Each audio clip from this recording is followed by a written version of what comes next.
Bankruptcy या फिर दिवालिया होने के बारे में सुना होगा। ऐसा तब होता है जब कोई कंपनी अपने लोन्स नहीं चुका पाती और खुद को बैंकरप्ट घोषित कर देती है। लेकिन बैंक्रप्सी सिर्फ कंपनीज को इफेक्ट नहीं करती, बल्कि कई सारे देश भी जब अपने लोन चुका पाने में असमर्थ हो जाते हैं तो ऐसी सिचुएशन खड़ी हो जाती है। श्रीलंका का उदाहरण हम सबके सामने है। इसके अलावा यूरोप में ग्रीस में भी बार बार ऐसे हालात बनते रहते हैं और हमारे पड़ोसी देश पाकिस्तान के बारे में भी यही कहा जा रहा है कि वो भी बैंक्रप्सी से ज्यादा दूर नहीं है। पर सवाल यह है कि अगर कोई कंपनी बैंक्रप्ट हो जाए तो उसे बंद कर दिया जाता है, लेकिन अगर कोई देश ही बैंक्रप्ट हो जाए तो उसके साथ क्या किया जाएगा? क्या उसकी जमीन छीन ली जाएगी या फिर वहाँ के लोगों को गुलाम बना लिया जाएगा? आज जानेंगे हम इस वीडियो में। तो अगर आप भी जानना चाहते हैं तो बने रहिएगा वीडियो के अंत तक हमारे साथ। लेकिन वीडियो शुरू होने से पहले अगर आप चैनल पर नए हैं, आपने अभी तक चैनल को सब्सक्राइब नहीं किया है तो चैनल को सब्सक्राइब करना और बेल आइकन दबाना ना भूलें। पहले जान लेते हैं कि आखिर एक कंट्री इतनी बुरी सिचुएशन में पहुंचती कैसे है। हर देश अपने ऑपरेशंस को चालू रखने के लिए डेट्स या लोन लेता है, जिसे हम नेशनल डेट कहते हैं। भारत का नेशनल डेट अभी 600 बिलियन डॉलर से ज्यादा है, जबकि अमेरिका जैसे देश का नेशनल डेट 23 ट्रिलियन डॉलर है। लेकिन ये दोनों ही देश अच्छे से काम कर रहे हैं, यानी कि लोन लेना कोई बुरी बात नहीं है।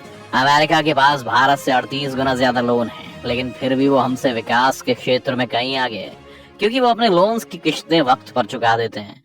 अब अगर श्रीलंका के केस में हम देखें तो उनके पास भी एक नेशनल डेट था जिसके लिए उन्हें पे करना था। लेकिन हुआ ये कि श्रीलंका के दो मनी मेकिंग सेक्टर्स टूरिज्म और एग्रीकल्चर बहुत बुरी तरह से हाल के कुछ सालों में पिट गए।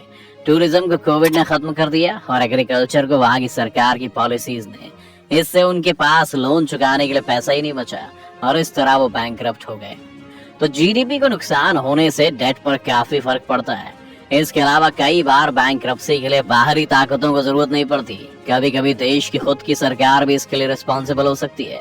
ऐसा पॉसिबल है कि देश के विकास के लिए सरकार IMF या वर्ल्ड बैंक से बड़े बड़े लोन्स ले और फिर इस पैसे को इंफ्रास्ट्रक्चर प्रोजेक्ट्स में इन्वेस्ट करने के बजाय वो भ्रष्टाचार करके आपस में बांट ले। इससे देश पर कर्ज तो पड़ेगा ही, लेकिन जिन इंडस्ट्रीज को एक कर चुकाना था वो कभी खुद के पैरों पर खड़ी नहीं हो पाएंगी और कर्ज बढ़ता रहेगा। ऐसे समय में कई देशों की करेंसी की वैल्यू गिरने लगती है और अगर वो देश खाने पीने और बाकी चीजों पर बाकी देशों पर निर्भर है तो उसे सामान खरीदने के लिए डॉलर्स की जरूरत होगी। लेकिन जैसे जैसे डॉलर का रेट उनकी करेंसी के मुकाबले बढ़ता जाएगा तो देश की हालत और बुरी हो जाएगी। इस सिचुएशन में कई देश और ज्यादा पैसा प्रिंट करने लगते हैं, लेकिन इससे अर्थव्यवस्था को बहुत ही टेम्परेरी फायदा पहुंचता है और अगर ये ज्यादा वक्त तक किया जाए तो हालात बद से बदतर भी हो सकते हैं। लॉकडाउन के समय लगभग सभी देशों ने अपने यहाँ ज्यादा नोट प्रिंट करने शुरू कर दिए थे और आज बढ़ती हुई महंगाई इसी का रिजल्ट है। अब आते हैं हमारे पहले सवाल पर। बैंक्रप्सी डिक्लेयर करने के बाद उस देश का क्या होता है?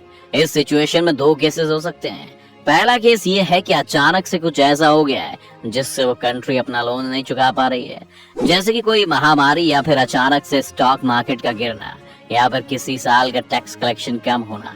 अगर इस तरह की सिचुएशन कभी खड़ी होती है तो ज्यादातर लोन देने वाले देश और बैंक ये बात समझते हैं कि ये देश कभी न कभी तो अपना लोन चुका देगा, इसीलिए नए सिरे से नेगोशिएशंस का दौर शुरू होता है। कभी कभी सरकार पूरे लोन को थोड़े ज्यादा समय तक चुका देने की बात करती है, तो कभी कभी वो इन लोन पेमेंट्स में थोड़ी बहुत रियायत भी मांगती है।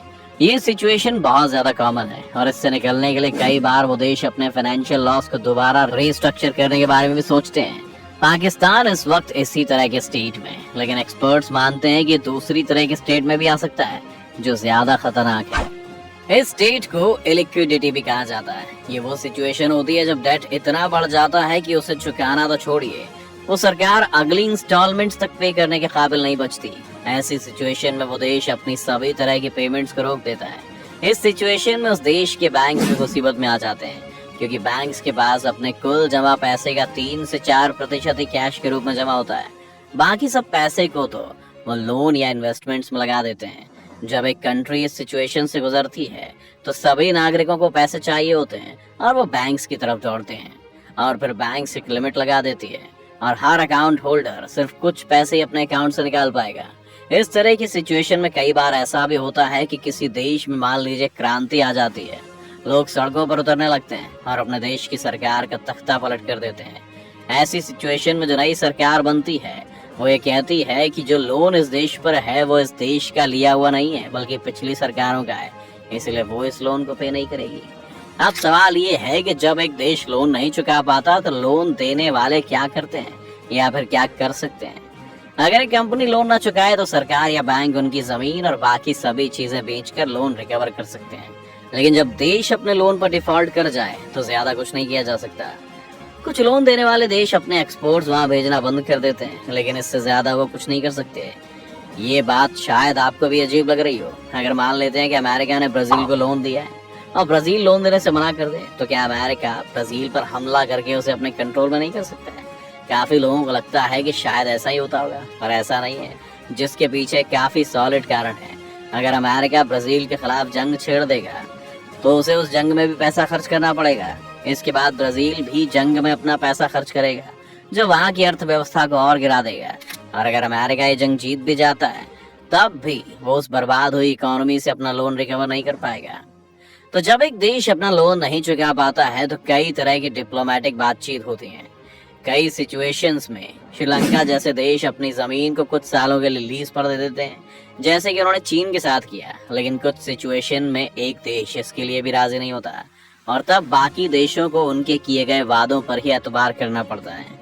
इन देशों पर प्रेशर बनाने का सिर्फ एक ही तरीका है कि IMF और वर्ल्ड बैंक उन्हें तब तक लोन देने से मना कर दे जब तक वो अपनी इकोनॉमी में कुछ चेंजेस की बात नहीं करते हैं।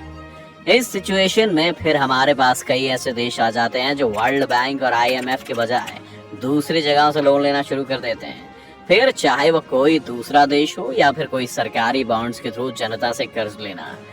तो बहुत डिटेल में ना जाते हुए बस इतना समझ लीजिए कि अगर एक देश अपना लोन चुकाने से मना कर दे तो बाकी देश उस पर प्रेशर तो डाल सकते हैं, लेकिन कभी भी जबरदस्ती उससे लोन की पेमेंट नहीं करवा सकते हैं।